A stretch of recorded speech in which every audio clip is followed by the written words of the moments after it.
કોઈ સલીમ સુરેશ બનીને મારા રાજ્યની દીકરીઓને ભોલી ભાલી દીકરીઓનું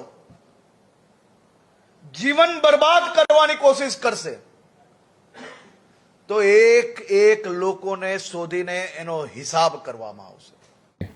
નમસ્કાર, તમે જોઈ રહ્યા છો યોર ન્યૂઝ ને હું છું તમારી સાથે મહેશ।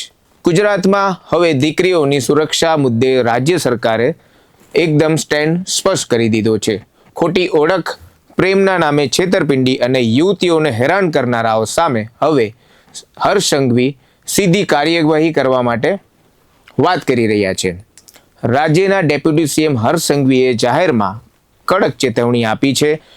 જો કોઈ પણ વ્યક્તિ નામ ઓળખ બદલીને રાજ્યની દીકરીઓનું જીવન બગાડવાનું પ્રયત્ન કરશે તો તેને સામે કાયદેસર જવાબ આપવામાં આવશે। કોઈ સલીમ સુરેશ બનીને રાજ્યની દીકરીઓને ફસાવશે ને જિંદગી ખરાબ કરવાની કોશિશ કરશે તો એક એકને શોધીને તેનો હિસાબ કરવામાં આવશે। ટપોરીઓ, અસામાજિક તત્વો, લુખ્ખાઓને કોઈ પણ યુવતીઓને પ્રેમજાળમાં ફસાવીને પરિવાર અને યુવતીઓને હેરાન કરવાની, બદનામ કરવાની જો કોશિશ કરશે તો તેની સામે કડક કાર્યવાહી કરવામાં આવશે। આ માત્ર ચેતવણી નથી, આ સરકારની સ્પષ્ટ નીતિ છે। રાજ્યમાં યુવતીઓની સુરક્ષા માટે પહેલાથી જ કડક કાયદાકીય પગલાં માટે કહેવામાં આવ્યું છે। પોલીસને સ્પષ્ટ સૂચના આવા કેસોમાં તાત્કાલિક એફઆઈઆર અને ઝડપી કાર્યવાહી કરવામાં આવે। પરિવારને હેરાન કરનારાઓ સામે કડકથી કડક કાર્યવાહી થાય। ડેપ્યુટી સીએમ હર્ષ સંઘવીએ વારંવાર કહી ચૂક્યા છે કે દીકરીઓની સુરક્ષા સરકારની પ્રથમ પ્રાથમિકતા છે। યુવતીઓને તેમના પરિવારને ભયમુક્ત વાતાવરણ મળી રહે એ માટે સરકાર કડક છે અને સંવેદનશીલ પણ છે।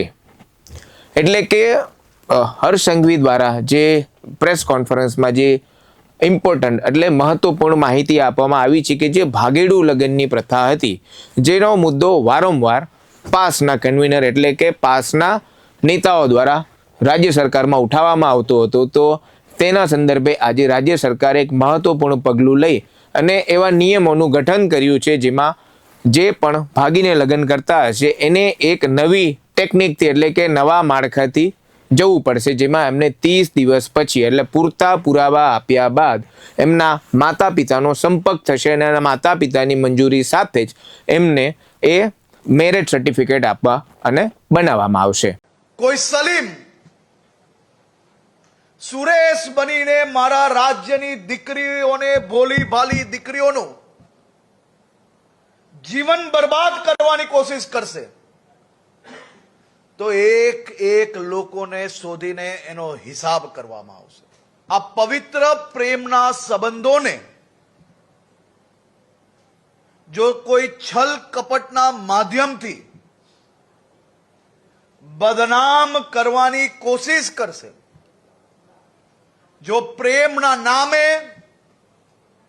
મારા રાજ્યની ભોલી ભાલી દીકરીઓને ફસાવવાની કોશિશ કરશે, જો પ્રેમના નામે